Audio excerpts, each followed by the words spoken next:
В один из солнечных дней на главной площади Мадрида, среди шумного потока людей, Майкл Блэк заметил знакомую фигуру. Это была Кэрол Родригес, которая, казалось, не изменилась с тех пор, как он ее последний раз видел 3 года назад.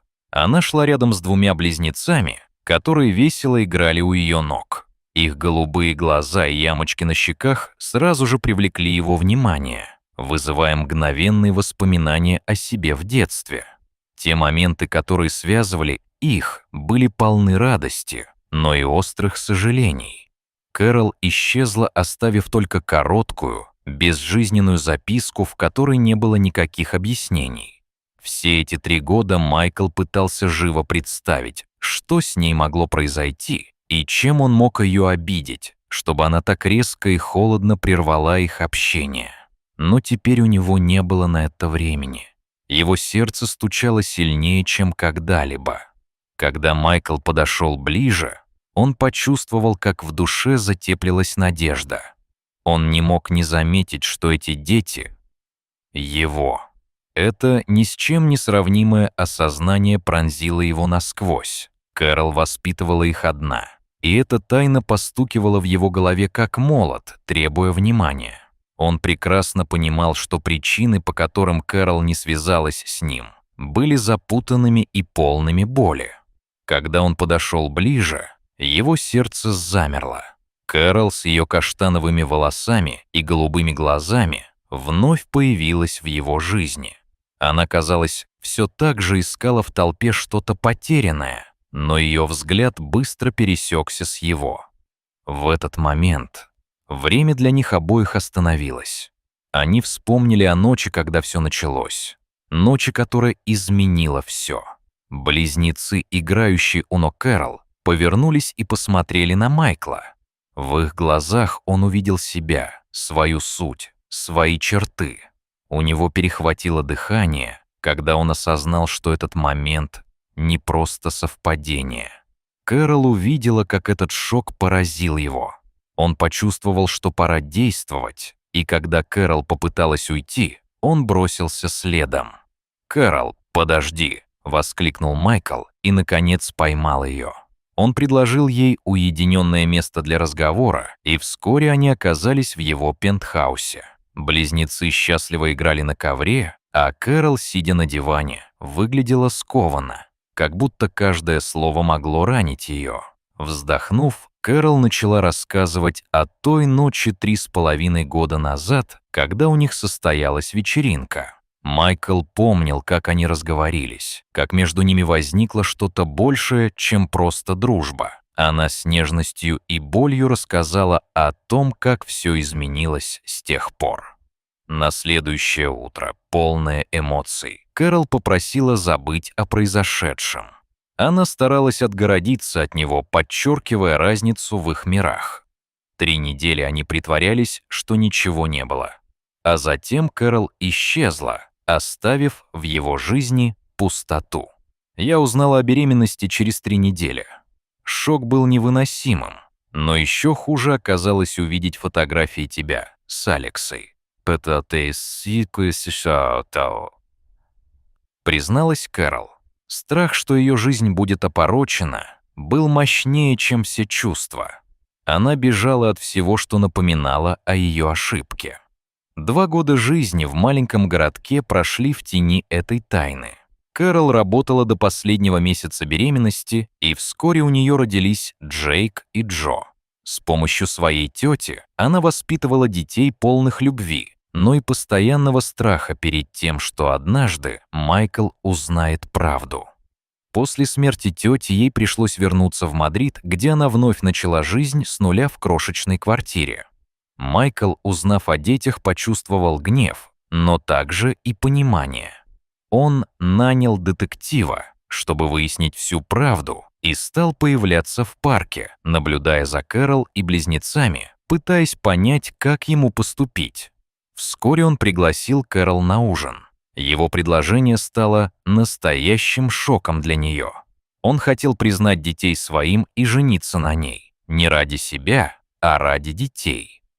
Кэрол расплакалась, не понимая, как это возможно. и она отказалась, считая это благотворительностью.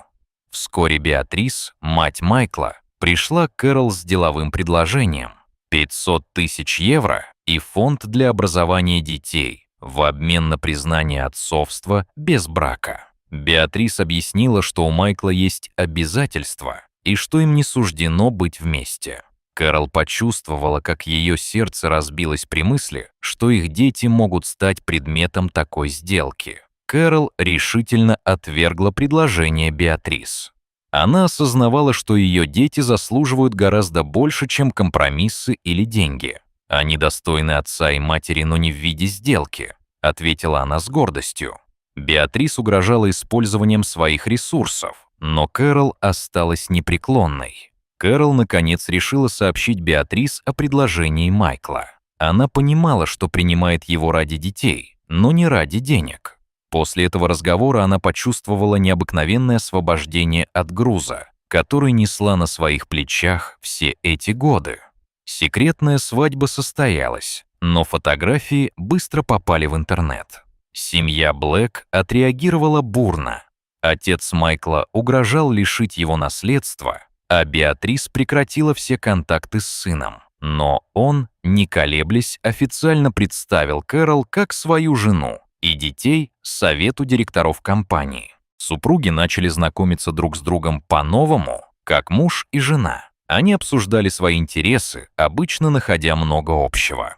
Кэрол предложила успешный бизнес-план, который касался инвестиций в сельскохозяйственные предприятия, открыв новую страницу их совместной жизни. Кэрол при этом налаживала связи с различными организациями, которые могли помочь матерям-одиночкам.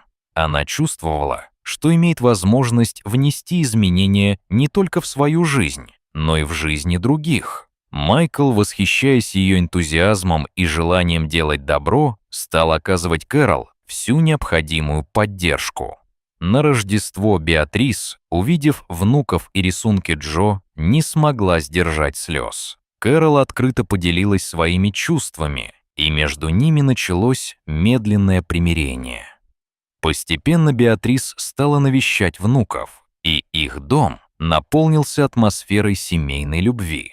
Главное было не только восстановить контакт, но и построить отношения, основанные на доверии и взаимопонимании.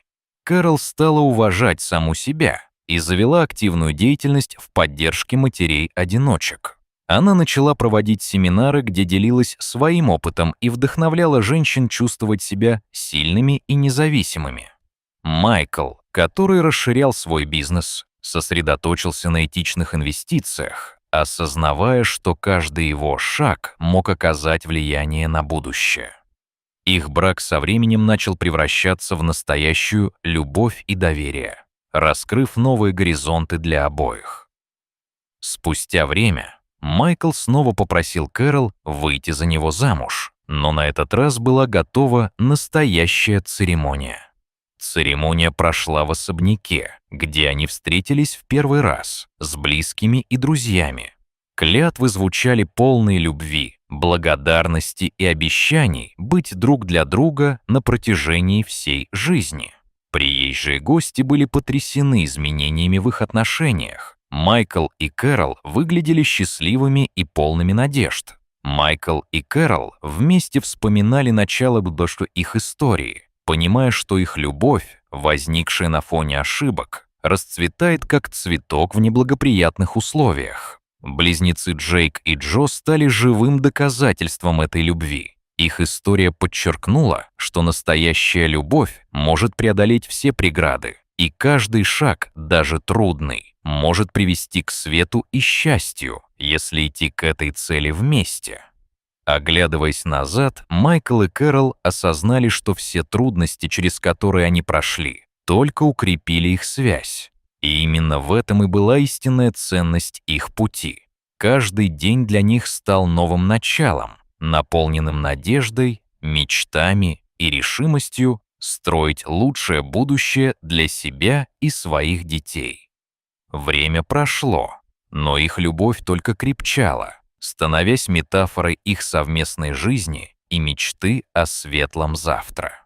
Однажды, просматривая семейные альбомы с фотографиями, Майкл и Кэрол останавливались на снимках с маленькими Джейком и Джо, на которых близнецы еще в пеленках.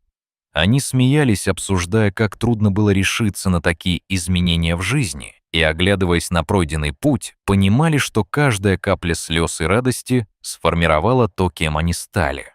В этой уютной атмосфере смеха и счастья они всегда осознавали одно — жизнь полна неожиданностей, и их любовь готова была преодолеть любые преграды.